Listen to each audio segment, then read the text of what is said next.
ପିଲାମାନେ ତମେମାନେ ଜ୍ୟାମିତିକ ଚିତ୍ର ଯେମିତିକି ତ୍ରିଭୁଜ ଚତୁର୍ଭୁଜ ଅର୍ଥାତ୍ ବର୍ଗଚିତ୍ର ସାମାନ୍ତରିକ ଚିତ୍ର ଆୟତ ଚିତ୍ର ରମ୍ବସ୍ ଇତ୍ୟାଦି ସମ୍ବନ୍ଧରେ ଅବଗତ ଅଛ। ତୁମେମାନେ ମଧ୍ୟ କମ୍ପାସ ସାହାଯ୍ୟରେ ବୃତ୍ତ ଅଙ୍କନ କରିବା ଜାଣିଛ। ଯେମିତି ସରଳ ରେଖା ତ୍ରିଭୁଜ ଆୟତ ଚିତ୍ର ବର୍ଗଚିତ୍ର ପରି ବୃତ୍ତ ମଧ୍ୟ ଏକ ସମତଳରେ ଥିବା କେତେଗୁଡ଼ିଏ ବିନ୍ଦୁର ସମାହାର ବା ସେଟ୍। ତେଣୁ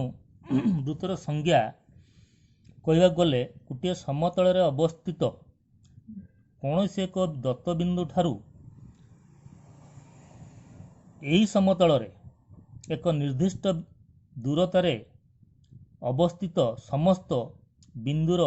ସେଟ୍କୁ ବୃତ୍ତ କୁହାଯାଏ। ଇଂରାଜୀରେ ଯାହାକୁ ଆମେ ସାର୍କୁଲ ବୋଲି କହନ୍ତି। ଏହି କାଗଜ ପୃଷ୍ଠା ଏକ ସମତଳ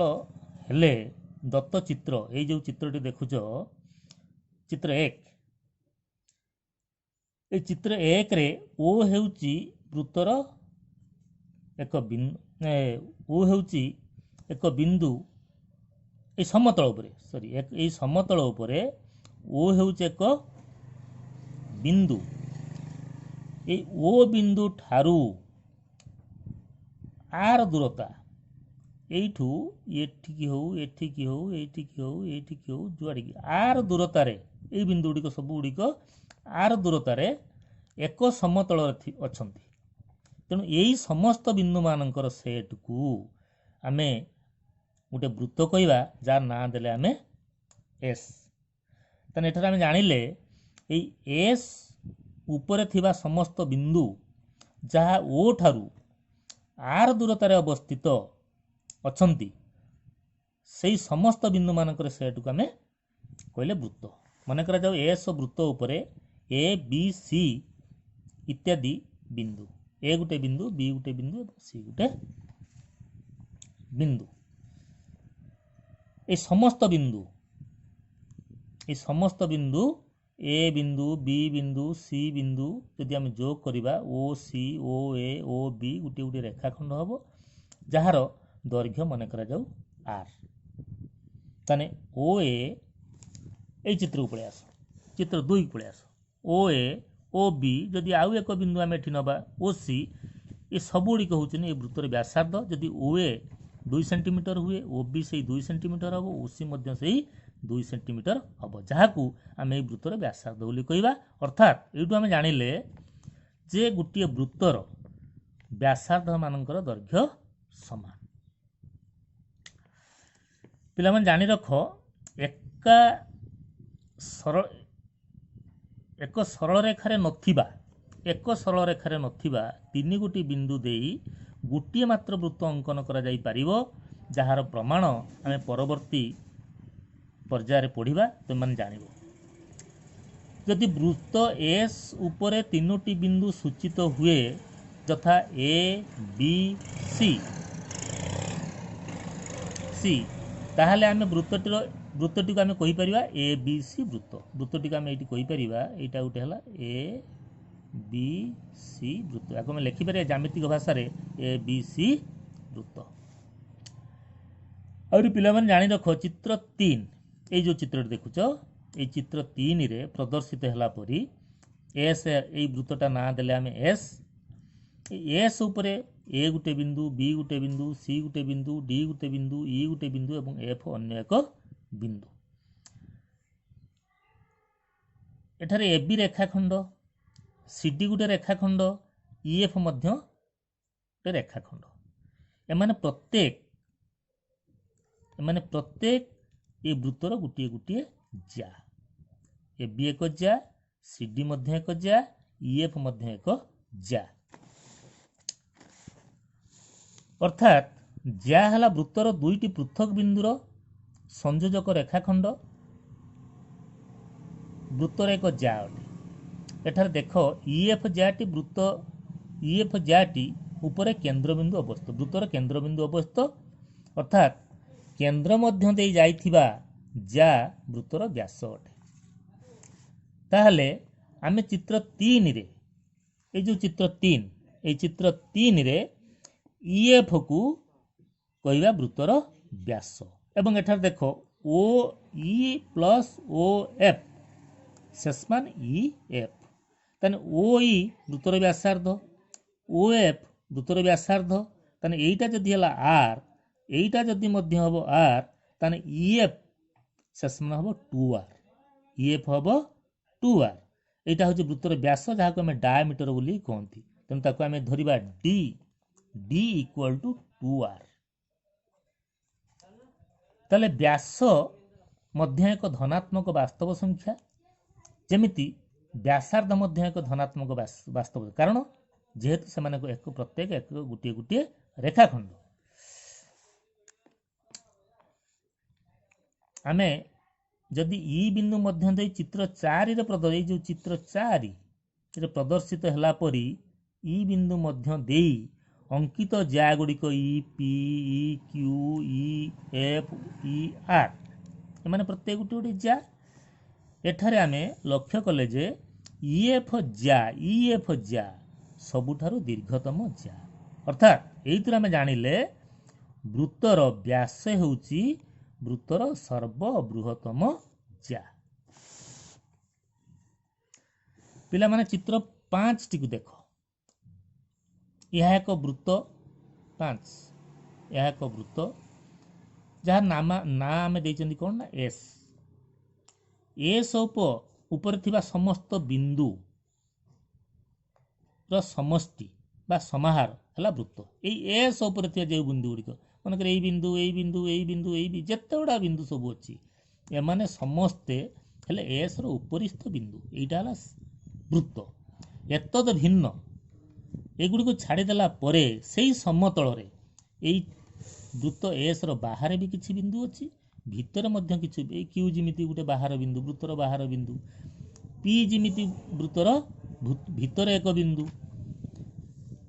तने एभले अनेक बिंदु अछि सेई समतल रे एस वृत्तर भितर जे बिंदु गुडी एठी पी बिंदु एठी एठी गुटे नबा एठी गुटे नबा एठी गुटे नबा ए समस्त बिंदु को वृत्तर अंतस्थ बिंदु बोली कि आमे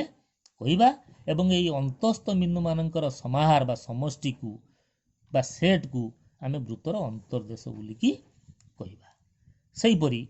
बाहर जते गुडी बिंदु थिबो सेई समतल रे वृत्तर समतल रे ये समस्ते वृत्तर बहिस्थ बिंदु एवं एई वृत्तर बहिस्थ बिंदु मानकर समाहार बा सेट को आमे कोन कहिबा वृत्तर बहिर्देश बोली कि कहिबा अच्छा ज्यामिति गाणितिक भाषा रे माने कर वृत्तर अंतर्देश रे एक बिंदु होची पी एवं ओपी एइटा को जोड़ी देला परे गुटे रेखाखंड पाइले ओपी एई ओपी रेखाखंडर दैर्घ्य अर्थात ओ बिंदु ठारू पी बिंदुर दूरता ओ बिंदु ठारू पी बिंदुर दूरता जदि एई वृत्तर व्यासार्धर दूरता ठारू कमी गला ताने पी बिंदु को वृत्तर अंतस्थ बिंदु बोली कि कहिबा सेई परी बिंदु गुटे क्यू ओ बिंदु ठारू क्यू बिंदु पर्यंत दूरता ओ रो क्यू पर्यंत दूरता जदि व्यासार्ध रो दैर्घ्य आर ठारू बढ़ी गला ताले क्यू को आमे कहिबा वृत्तर बहिस्थ बिंदु अर्थात यदि OP is less than R OP यदि आर ठारू अर्थात व्यासार्ध ठारू सान हैला ताले एठारे पी हेउची वृत्तर अंतस्थ बिंदु सेई परी ओ क्यू जदि आर ठारू बड़ हैला बा R is less than O Q हैला ताले क्यू होची वृत्तर बहिस्थ बिंदु जहाँ चित्र 5 रे प्रदर्शित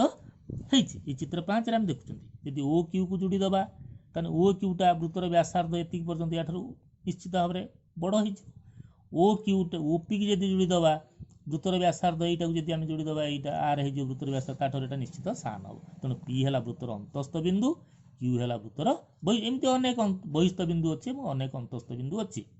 एवं एई अंतस्थ बिंदु जे कोनोसी दुटा अंतस्थ बिंदु को जदि आमे जोड़ी देई कि उटे रेखा माने कर एइटी गुटे नेले आगु जदि जोड़ी देले एई रेखाखंडटी ऊपर थिबा समस्त बिंदु निश्चित भाव वृत्तर अंतर्देश रहिबे तेणु वृत्तर अंतर्देश एक उत्तल सेट हबो किंतु वृत्तर बहिर्देश एइटी गुटे बिंदु नेले ताकू यदि आमे जोड़ी दियंती ता भितरे वृत्त ऊपर किछि बिंदु रहि जिवे आउ वृत्तर अंतर्देश किछि रहिजिबे तेणु समस्त बिंदु वृत्तर बहिर्देश रे रहु नथिबारु वृत्तर बहिर्देश एक उत्तल सेट हबो नाही।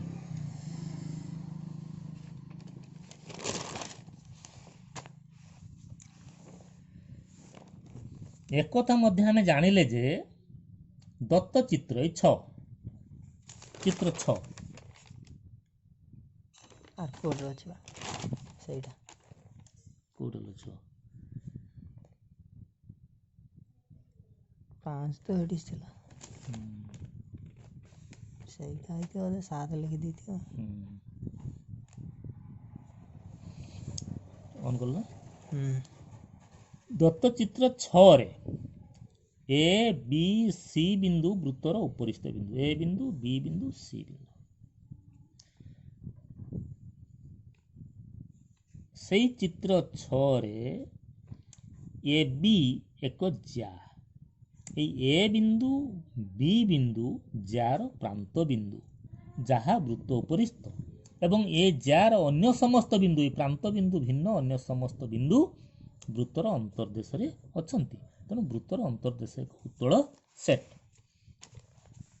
बर्तमान देख सर्वसम वृत्त आमे काहे कहबा एकाधिक वृत्तर व्यासार्ध समान हेले सेमानंकु आमे सर्वसम वृत्त बोली कहबा। चित्र ए बी सी को देख ए बी सी एतरे व्यासार्ध मने करा जाऊ O1P O2Q O3S जदि O1P O2Q O3S एमानंकर दैर्घ्य जदि 3 एकक एटा मन करे जो 3 एकक एटा मध्य से 3 एकक एटा मन करे से 3 अर्थात 3 सेंटीमीटर हो 3 सेंटीमीटर हो 3 सेंटीमीटर हो बा ये 2 हो ये जदि सबुडाक समान हैला ये तीनोटी याक वृत्त को आमे कहबा सर्वसम वृत्त। आ सर्वसम जा का कहबा ना गुटिए वृत्त रे बा एकाधिक वृत्त रे गुटिए वृत्त ही पारे एठार देखो गुटिए वृत्त रे बा एकाधिक एट देखो एकाधिक तीनटा आमे अलग अलग चित्र नैचे समस्तंकर वृत्त गुड़िक समान नुहंती किंतु एटी गुटिए वृत्त आमे नैचे एई गुटिए वृत्त रे ए बी जा सी डी जा ई एफ जा ये तीनटा को जार दैर्घ्य यदि समान हैला ये जा तीनटी को आमे कहबा सर्वसम जा अर्थात गुटिए वृत्त रे गुड़िक हेले सर्वसम जा। किंतु यदि भिन्न भिन्न चित्र आमे नियंती एटा गुटे एठी ए बी जा सी डी जार दैर्घ्य ई एफ जार दैर्घ्य यदि समान हुए ताहले एठारे मध्य भिन्न भिन्न चित्र वृत्त रे सर्वसम जा। एबे आमे उपपाद्य को जिबा उपाद्य 7 सामान्य कथन होची वृत्तर केंद्र रु यार व्यास भिन्न एक ज्या वृत्तर केंद्र एटा हला एस वृत्तर ओ हला केंद्र एस वृत्तर ओ हला केंद्र व्यास भिन्न ओ देकी जाइथिबा व्यास ज्या को हम व्यास कहबा एठारे व्यास भिन्न एक ज्या हला कि ना एबी व्यास भिन्न एक ज्या हला एबी एई वृत्तर केंद्र रु एई व्यास भिन्न ज्या एबी प्रति एई ओ बिंदु अर्थात केंद्र रु यदि एबी प्रति एक लंब अंकन कले एटा हला एक लंब अंकन कले ताहले से कौन करिवो ना एबी ज्या को सम द्विखंड करिवो अर्थात AD equal to BD AD रो दैर्घ्य जा हबो बीडी रो दैर्घ्य सैया हबो बोली हमकु प्रमाण करिया को हेबो। ताले एटा दत्त कोन हैला दत्त हला एस वृत्तर ओ केंद्र ए बी व्यास भिन्न एक जा केंद्र ओ ठारू ए बी प्रति अंकित लंब हैला ओडी कौन प्रमाण करिया को हबो प्रामाण्य हैला A D equal to BD अंकन कौन करिवा ना ओ ए एवं ओ बी रेखाखंड अंकन करा जाऊ अर्थात ओ रु ए को संयोग करिवा ओ रु बी को संयोग करिवा अंकन कले वर्तमान देख आमे दुईटा त्रिभुज पाइले ओ ए डी आ O B D O A D एवं ओ बी डी एई त्रिभुज द्वय रे ओ ए डी त्रिभुज एवं ओ बी OAD ତ୍ରିଭୁଜ OAD ଏବଂ OBD ତ୍ରିଭୁଜ ମଧ୍ୟରେ OA ଇକ୍ୱାଲ ଟୁ OB କାହିଁକି ନା ଇଏ ଏକା ବୃତ୍ତର ବ୍ୟାସାର୍ଦ୍ଧ OA ର ଦୈର୍ଘ୍ୟ ଯାହା ହବ OB ର ଦୈର୍ଘ୍ୟ ମଧ୍ୟ ସେଇଆ ହବ। ଆଉ କ'ଣ ନା OD ବାହୁଟି ଏଇ ତ୍ରିଭୁଜ ପାଇଁ ଅଛି ଏଇ ତ୍ରିଭୁଜ ପାଇଁ ମଧ୍ୟ ଅଛି ତେଣୁ OD ହେଲା ସାଧାରଣ ବାହୁ। ଆଉ କ'ଣ ନା ODA କୋଣ ଇକ୍ୱାଲ ଟୁ ODB କୋଣ କାରଣ ଯେହେତୁ ଏଟା ଲମ୍ବ ତେଣୁ ଏ କୋଣ 90 ଡିଗ୍ରୀ ଏଇ କୋଣଟା ମଧ୍ୟ 90 ଡିଗ୍ରୀ ଅର୍ଥାତ୍ ODA କୋଣ ଇକ୍ୱାଲ ଟୁ ODB କୋଣ ଇକ୍ୱାଲ ଟୁ 90 ଡିଗ୍ରୀ ଅର୍ଥାତ୍ ସମକୋଣ। ତାହେଲେ ବର୍ତ୍ତମାନ OAD ତ୍ରିଭୁଜ ଏବଂ OBD ତ୍ରିଭୁଜ ଦ୍ୱୟ ସର୍ବସମ। ସର୍ବସମ ତ୍ରିଭୁଜର ଅନୁରୂପ ବାହୁମାନେ ସର୍ବସମ ହେବେ ତେଣୁ ବର୍ତ୍ତମାନ AD ର ଅନୁରୂପ ବାହୁ ହେଲା BD ଅର୍ଥାତ୍ AD ଇକ୍ୱାଲ ଟୁ BD। ତାହେଲେ ଆମେ କ'ଣ ପ୍ରମାଣ କଲେ ନା ଗୋଟେ ବୃତ୍ତର କେନ୍ଦ୍ରରୁ AB ଯା ପ୍ରତି ବ୍ୟାସ ଭିନ୍ନ ଏକ ଯା ପ୍ରତି ଅଙ୍କିତ ଲମ୍ବ OD ଯାକୁ ସମଦ୍ୱିଖଣ୍ଡ କଲା। ଆଉ ଏଇଟା ମନେ ରଖ ଗୋଟେ ଅନୁସିଦ୍ଧାନ୍ତ ଗୋଟିଏ ସରଳ ରେଖା ବୃତ୍ତକୁ ଦୁଇଟିରୁ ଅଧିକ ବିନ୍ଦୁରେ ଛେଦ କରେ ନାହିଁ।